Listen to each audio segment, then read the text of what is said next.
All right, mic test, mic test. All right, mic test, mic test. All right, cool.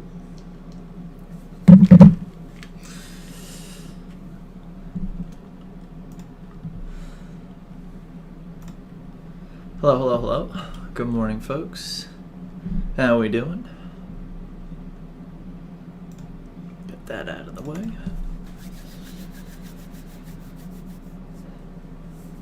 Got a couple people tuned in.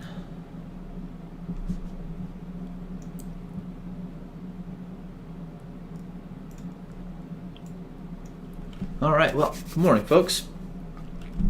So we'll wait for a few more people to sign on and see what's going on.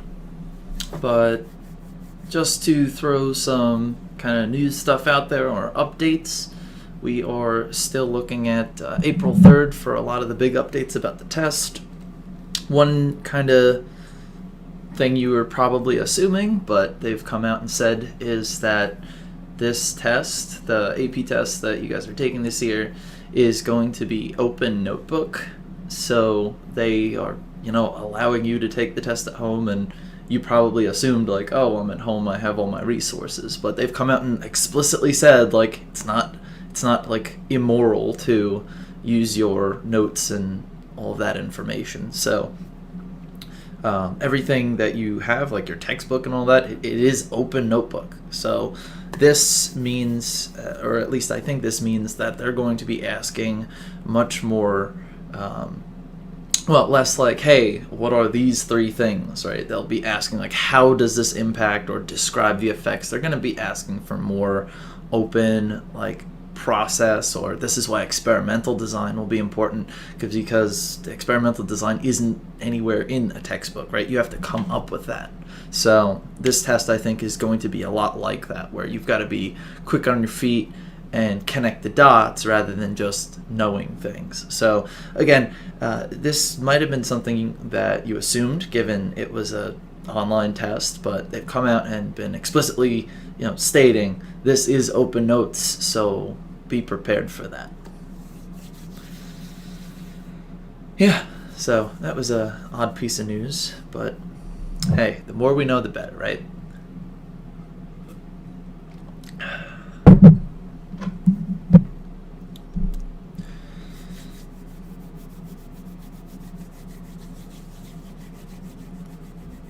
We'll get started in just like one more minute. Just want to get as many people in as we can.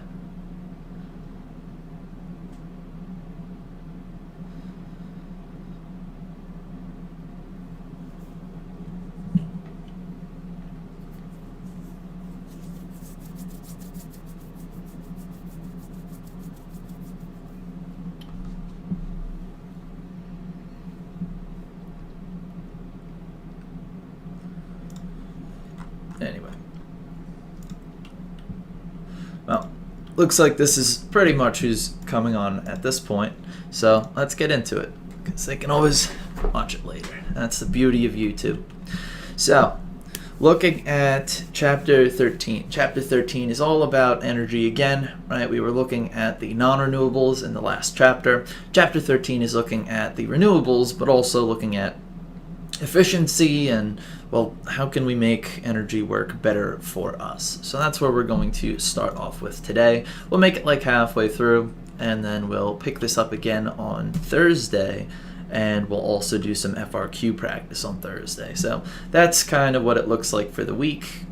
Please be sure to keep reading the textbook, and again, doing those reading guides that I have assigned. And also remember that if you want to go through the PowerPoint with me, just go to the e-board, sign in, and you can kind of follow along or click through the links later.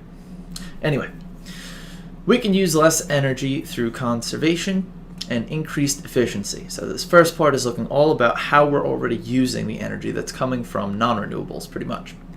Energy conservation and energy efficiency are the least expensive and most environmentally sound options for maximizing our energy resources. And the other thing is that since we're already using all these other types of energy, just being more efficient is going to help a lot right now, right? It's hard to change every system that we have into a renewable system, but it's easy to try and maximize and be more efficient, make sure that you're plugging leaks in your heat and just generally conserving. So that it's something we can do now, and it's something that's going to definitely help a lot. So energy conservation is finding and implementing ways to use less energy. A tiered rate system goes into how people are billed for their energy, and this is an idea where a billing system is used by some electric companies in which customers pay higher rates as their use goes up. So trying to keep people from just abusing and using as much as their money can buy. The last word here, peak demand, is the highest quantity of energy used at any one point in time. Peak demand is something we care about because you can only get so much energy from every single plant, right? They have a maximum output. So if you are trying to get energy while they are working at maximum, it is actually less efficient. You want to use energy when they are not near peak, because then they have to burn more oil and they have to accommodate this huge peak. And it's still going to be running at other times, but it's not going to be using all the energy that they're capable of creating. So you want to use things when you're off peak, when the demand is not the highest. That's the idea of peak demand. So going into sustainable design, which is again kind of the cornerstone of this first chapter, sustainable design improves the efficiency of the buildings and communities in which we live and work. And a lot of the things are simple things that you can do, but it could be the shade of a tree, right? If the tree is shading your house is not as hot, therefore you don't need to cool it as much. You could have high efficiency heating and cooling systems, just newer technology that's going to be working better than older technology. Insulated foundation walls and basement floors so that you don't have, again, any energy leaks. Same thing with the insulation in the ceiling of cracks in the side of your home. High efficiency windows. There are different types of windows. Maybe you are not aware, but there's different amount of panes, right? Like layers of glass with air in between them, and the thicker and more efficient they are at keeping heat in, the better. So you can have all sorts of different glass. And also using skylights. So if you have a skylight, you're not using a conventional light bulb. You're not using energy. So there's a whole bunch of little tiny things that when you put them all together can make your house a lot less dependent on using these high amounts of energy for all these things. Sustainable design, back to it again. Passive solar design is the construction is designed to take advantage of solar radiation without active technology. So these are things that just happen without anything having to do much. We'll see that in a moment. And then thermal mass, a property of building material that allows it to maintain heat or cold. So once you heat it, it holds on to that heat, or once you cool it, it holds on to or is going to remain cooler. This is important because if you're cooling your house and it doesn't hold on to that coolness, or if you're heating your house doesn't hold on to the heat, you need to continue to do those things, which is less efficient. So going to that passive solar design, using passive solar energy can lower your electricity bill without the need for pumps or other mechanical devices. Building the house with windows along a south-facing wall, which allows the sun's rays to warm the house, and is an example. Can't talk today, folks. So this is what we mean by passive solar. This is passive. It doesn't have a system that activates. It's not powered. All it is you're building your house in a way that is going to be helpful with the sun's rays. And the sun is going to be at different peaks, as we mentioned when we were talking about seasons. It's going to be at different altitudes in the sky. So here you can see that if you build an overhang to the windows in your house in the wintertime, when you really want the sun's warmth in your house, it can get in based on the angle of the sun, right? It's going to be lower, so it's going to come in, it'll heat up your floor, and if you have that heat absorbing floor, it's going to, well, keep you from using all this oil for your energy or however you heat your house. And then in summer, because you have the overhang and the sun is higher up, you're not going to be getting those same rays inside of your home. So it's not going to be heating up like it would be in winter. So this is a passive solar design, right? Nothing is activating, nothing's changing. It's just based on the way that you've built this overhang, it has helped you become more efficient. Renewable energy is either potentially renewable or non-depletable. So potentially renewable an energy source that can be regenerated indefinitely as long as it is not over-harvested. So this would be something like wood, for example. Non-depletable, an energy source that cannot be used up. That would be something like solar, right? And then renewable, an energy management, an energy source that is either potentially renewable or non-depletable. So either one of those. So if we look at the global energy use, 87% is non-renewable, right? Think about it. Most of our cars and our homes, all these things are going to be non-renewable sources, right? Just oil and coal and natural gas. So we definitely use more of those on a global basis. But that 13% wedge is hydroelectric, solar, wind, geothermal, and then most is combustible renewables. So that's things like wood, and we'll see also there are a couple other biofuels that we use. Looking at the United States, though, a little bit different, a little bit less on the renewable, about half. That is going to be about half of that is going to be biomass, a little bit of solar, geothermal, wind, and hydroelectric. Now keep in mind this is from the 2012 pictures that come with the Friedland-Relia book, so this is certainly not exactly correct. I'm sure there's been a rise in this little wedge, right? It's probably less than 93% non-renewable, but definitely that is going to be similar to the current breakdown.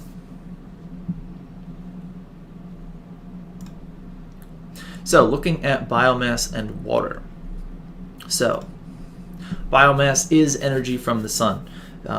If you look here, they're showing you all the different ways that you can get energy on Earth. The only ones that aren't really originally getting their energy from the sun have to do with that right-hand column where the tidal energy is coming from the gravitational pull of the moon, those fission reactions which we talked about with the nuclear reactors, that has nothing to do with any energy from the sun, right? That just has to do with those radioactive particles.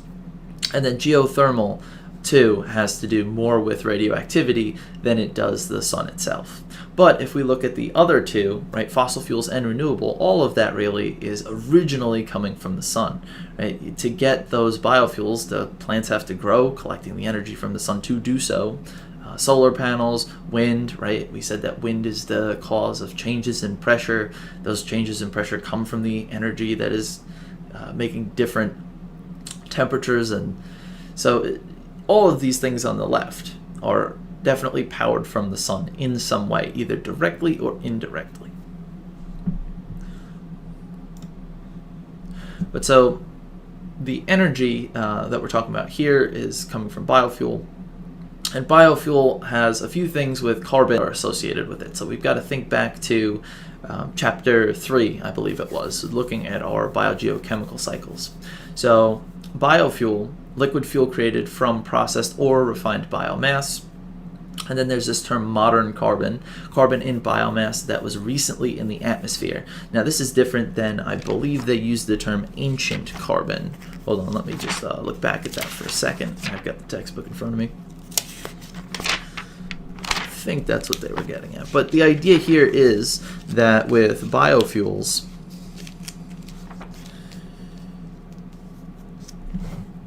or fossil carbon they call it, yeah. With biofuels, these are plants and things. The carbon that they took to grow is already been cycling in the atmosphere. This is different. Oh, fossil carbon's right underneath.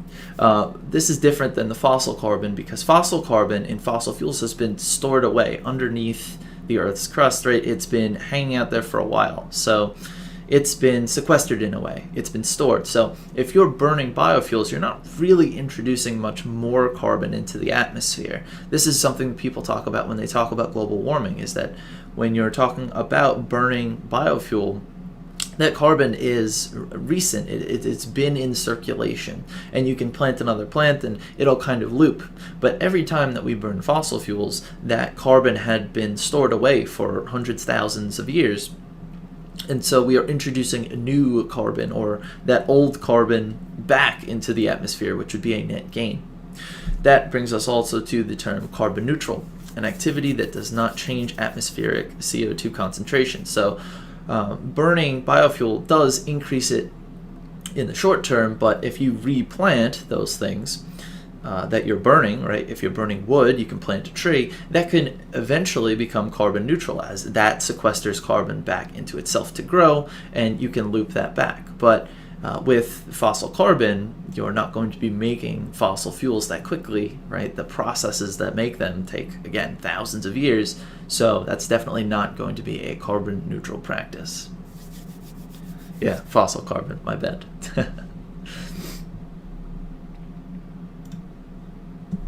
So again, taking a look at the carbon cycle, you can see here, right, the loops that are near the surface. This would be that more modern carbon, the things that are, I guess you could say, rapidly cycling relative to the fossil fuels themselves, right? That you've got all the carbon that's going to be coming out of plant life versus all of that extracted carbon. And this could be stuff from coal, this could be natural gas, gasoline, petroleum products, right? So that's the idea here. And they're bringing up these terms to talk about the amount of carbon dioxide, which again relates to the greenhouse effect. That's why they're bringing it up. So solid biomass, wood, charcoal, and manure. Wood, charcoal, and manure are used to heat homes throughout the world. In developing countries, in the developing world, people often cannot afford fossil fuels or do not have access, right? We have plentiful access. There's a gas station within a mile, wherever you go, especially around here, but that's not true for everywhere. So they have to use these different fuels in order to get the energy they need to cook or provide heating. So net removal, the process of removing more than is replaced by growth, typically used when referring to carbon. And this also can be talking about like removing more trees than you are planting. If you're using wood and you cut down more trees than you are planting, you will definitely have a net removal of the area, and that could lead to deforestation. So if they are using these biomasses, whatever their source is, they have to be conscious of making sure that it is sustainable in terms of their use, right? That they can't overuse the resource, and they can't also have a tragedy of the commons happen, in which case nobody will have anything left. So, right, definitely wood is used to heat homes in order to cook, and it is a common occurrence in the developing countries that this happens. So, solid biomass. Use of wood is unsustainable if forest growth does not keep up with forest use. Charcoal is lighter than wood. It contains twice as much energy per unit of weight and also produces less smoke, which is good. In regions where wood is scarce, people often use dried animal manure as a fuel for indoor heating and cooking. The only issue with that, though, is that burning manure indoors creates an indoor air pollutant, which not so good. So whenever they do that, if they are cooking indoors, it's not so good. But outside, it's not as big of an issue. So this brings us to ethanol and biodiesel. So you've probably heard of ethanol. They have on the gas pumps around here, I believe it's 10% that we use. So our cars actually do burn that. Liquid biofuels can be used as a substitute for gasoline and diesel. Ethanol alcohol, made by converting starches and sugars from plant material into alcohol and CO2. Biodiesel, a diesel substitute produced by extracting and chemically altering oil from plants. Cool thing about biodiesel, Stony Brook, when I went there, they had their buses all running on biodiesel, and so when the buses would come around, it would smell like French fries, which was pretty funny, but also kind of nice. Definitely good around lunchtime. But definitely we can convert some of these biofuels into liquids and then use them as an alternative. So pretty neat. There are also some kits that I know my Apes teacher back in the day converted her car into a biodiesel car. There are ways to change the engine somehow to take to it. It requires definitely some mechanical alterations, but people do it. So definitely an option. And then lastly, flex fuel vehicle. This has been a push. There's like a little green emblem on the cars that do take flex fuel. A vehicle that runs on either gasoline or a gasoline ethanol mixture. And those mixtures can be very different. E85 would be 85% ethanol. You could see here, right, these are the different amounts that you could put in, and different cars have different tolerances based on how they're built. Again, it's the mechanics that like allow for this. So we don't see too much of that here, but I think I ripped this picture from Nebraska, where they're definitely in corn country, so to speak. So they have these different pumps with these different E values, and they run off of it. So the kinetic energy of water can generate electricity. We're moving out of biofuel and into the next part, which is just simply looking at dams. So hydroelectricity, electricity generated by the kinetic energy of moving water. You also have run of the river, which is, instead of these big dams that make these huge reservoirs, these are going to be your low dams that are going to kind of just have the river running through it. So this is a smaller scale thing, but still produces electricity for the area that it's in. Water impoundment is the storage of water in a reservoir behind the dam. That's just another term for it. And then another thing with water is the tidal energy. So with the moon going around with its gravitational pull, it is going to be creating the tides, which is going to be something that we can actually harness. So we'll see that in a little bit. So hydroelectricity. We've talked already about how dams have impacts, but we haven't really talked about what's going on with the electricity that it makes. So, as we've been saying, you've got the water that's going through the intake you can see behind.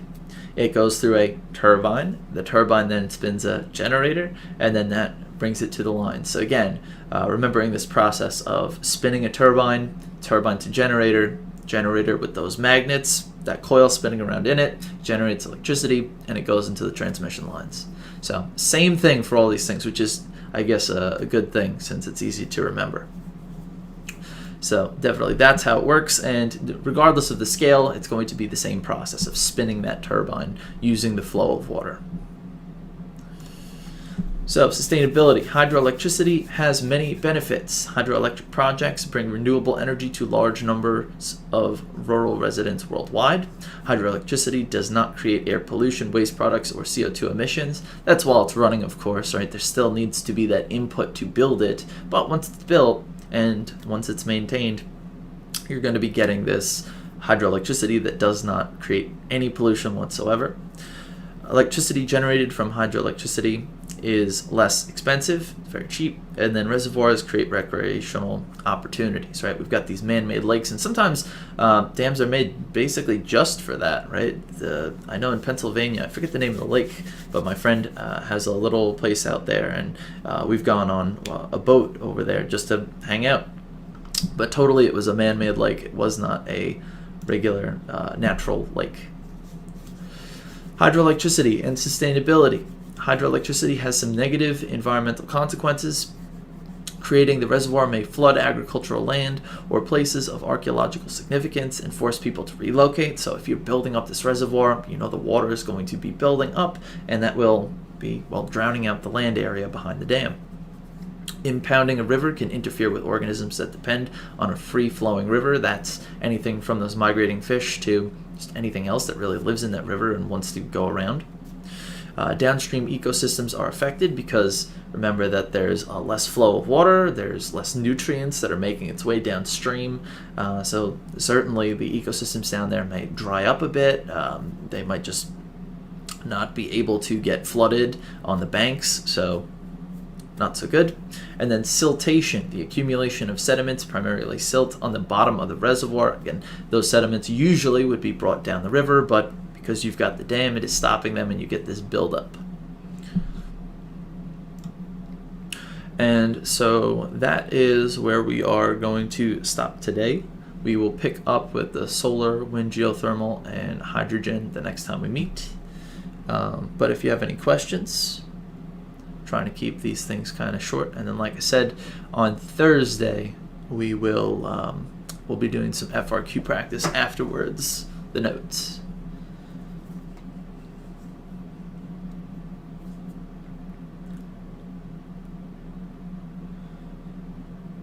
Google Duos. I'll do a Google Meet, but I don't know what Google Duos is.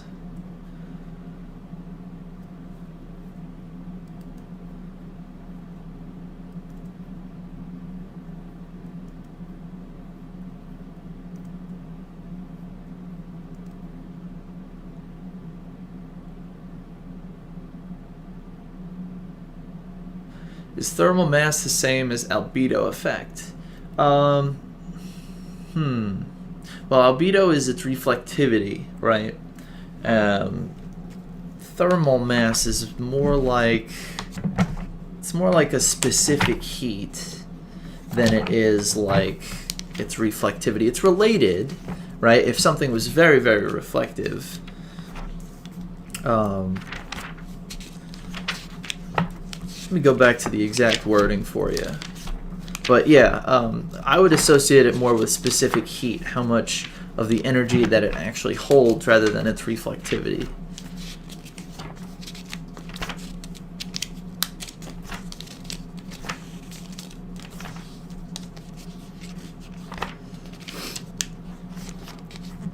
Yeah, it says thermal mass is a property of building material that allows it to retain heat or cold. Materials with high thermal mass may stay hot once they have been heated or cooled once they have been cooled. Stone and concrete have high thermal mass, whereas wood and glass do not. Yeah, it's really just, it seems like it's just equivalent to specific heat.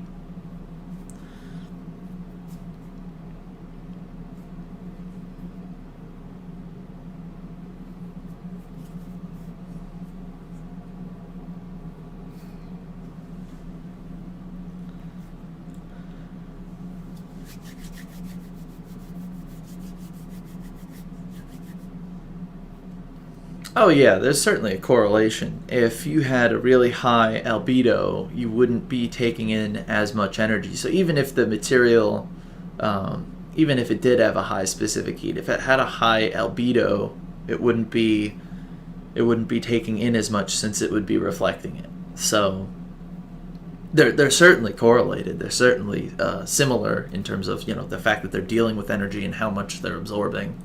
But thermal mass is specifically how much it's taking in and holding, whereas albedo is how much it's just simply reflecting. Good question, though. Good question.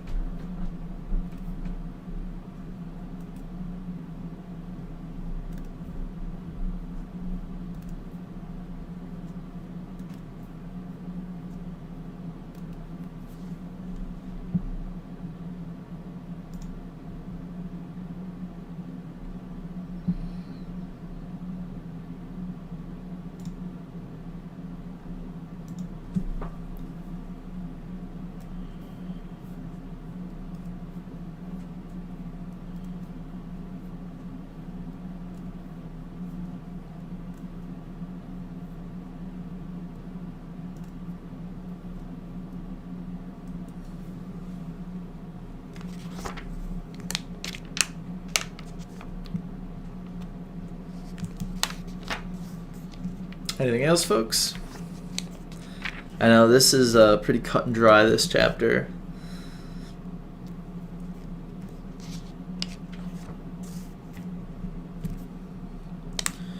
So if didn't replant, then not carbon neutral for modern carbon. So looking back at modern carbon is, again, let me just get to it.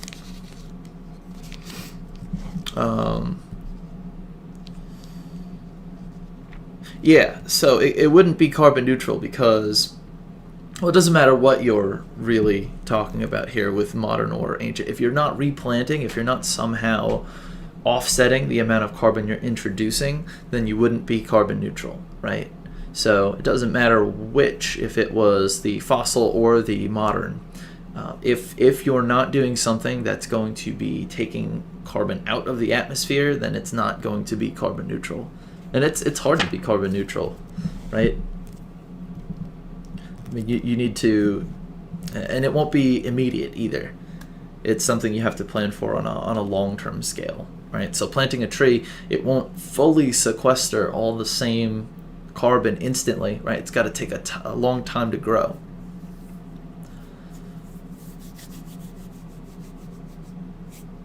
Right, an activity that does not change atmospheric CO2 concentrations is carbon neutral. So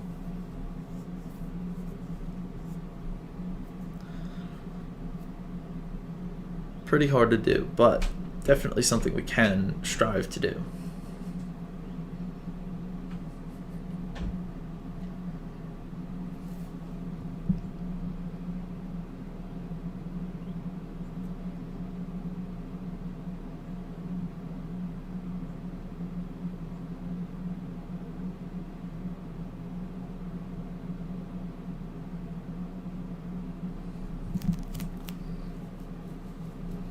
But yeah, keep in mind again that to be carbon neutral, if you're burning something, if you're looking at the long scale, as long as you're replanting, that technically would be carbon neutral. Since you burn one tree, you plant another tree, eventually it'll come back, or it should be sequestered equally if it's like the same type, same size tree.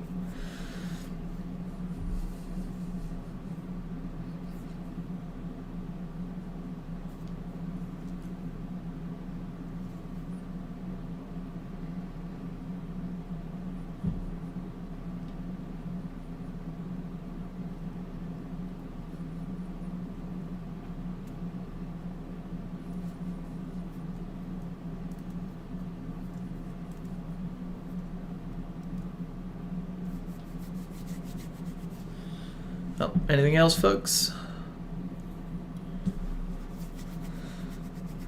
Again, 9 a.m. I'll be on Thursday, so today's Tuesday. So not tomorrow, but the next day I'll be on. We'll do some FRQ practice since I think that'll be useful. And then what is this? This is the week of, let's see, it's the 31st, so we'll be meeting the 2nd. And then technically our break starts on the 9th. I'll probably next week do chapter 15, and then technically you guys are on spring break. So I'll be posting some little things totally optional that you guys might want to do. Maybe some practice FRQs.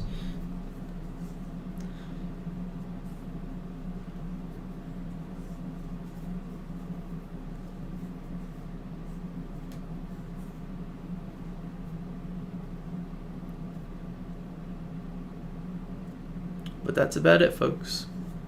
Again, any more questions? Hang out for a minute or two.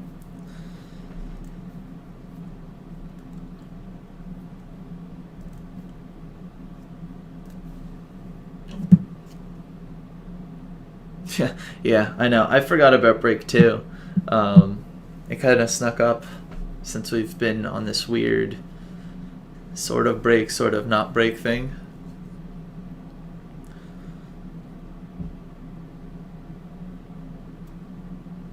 Although for you guys, it sounds like you're definitely not on break with the work you're getting, but...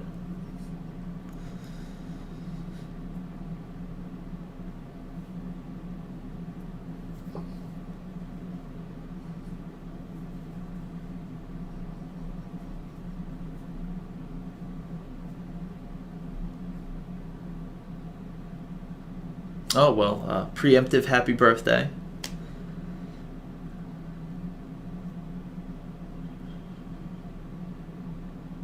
That stinks, though.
All right, folks. Well, Enjoy the rest of your day. I hope, again, that you're not getting too much work.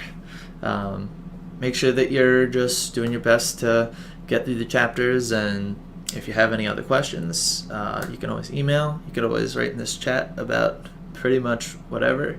We'll have some more of the Google Meet time. So on Thursday afterwards, we're done with what we do. We'll go through some things, and yeah, I'll stick around. What did I say? Friday, I'll still have just like an open session if you want to pop in and ask some questions as well.